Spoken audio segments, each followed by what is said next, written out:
Thank you so much. Thank you. Thank you for coming. It's good to be here. Yeah, so we have some questions for you on this show.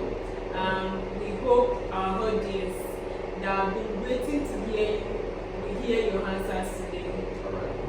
Alright, so beginning, let's start with your branding. Okay. What inspired that branding? Thank you. So a few years back, I was into confectionaries and I was making cakes and all of that. There was a day I went for a seminar and somebody spoke about, how interesting our fries are and how we really need to work about it. So I decided I was going to start a business around it. The only thing I'm going to call it is why do we, of course. It's a catch. This is what we have. How best can we tell people the story without a name? So we need a name so we can tell the story today. So we sell the story alongside the product. It's not just about the product. Yeah, the name is actually relatable. When you hear Dundu, your mind just goes to Dundu at Bodija, Dundu at Akobo, Yes. your handset, and people will be like, yes, it's actually a good one. We have always wanted to know what inspired that branding. Thank you for that answer. Also, sir, please, how do you handle event planners and clients that they want to cut their budget? Like when you give them investment, they're like, oh, this thing is pricey, this thing is too much, you can't afford it. How do you handle them? Both event planners and clients, how do you handle them? Well, this is a very sensitive question, considering the fact that kind of industry we have is very controversial. Controversial in the sense that sometimes, okay, first off, let's talk about this. The fact that you have to slash prices actually kills creativity, whether you like it or not. If you're supposed to present in a certain way because of, yes, so I mean the impression would actually be reduced along the line, and of course you don't have a choice. And second, it is best you appreciate creatives because in the course of their delivery, it's not just about food. Food is an art. And what we are presenting to you is actually honorable. It's something memorable. We want to offer people, your guests, the best of services. So we are not just about giving you food, but just about ensuring that we're giving you quality, standard, something presentable with a heart that comes with food as well. So when we have clients, we have customers who wants to slash prices, of course we have our standard. We'll tell you what our standards are. So if you like it, you can proceed with it. And of course there are people who also have different budgets that they can fit into whatever plan you have.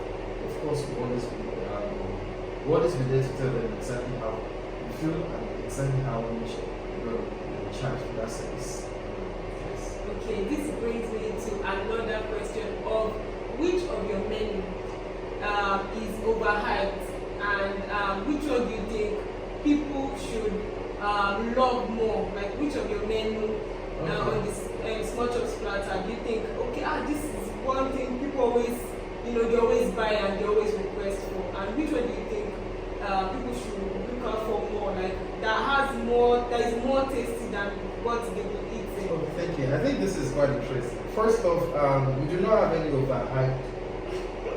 It's just sometimes when people ask us, which of it is the most loved, menu on the list. Everybody loves everything. So depending, it's made for everyone, depending on your choice and how fast your pocket is. So of course, you can work around whatever menu you have. So trust me, none of it is overhyped. And one thing people are missing out, in fact, let me say two: the small just part, and also the burger part. Both of them.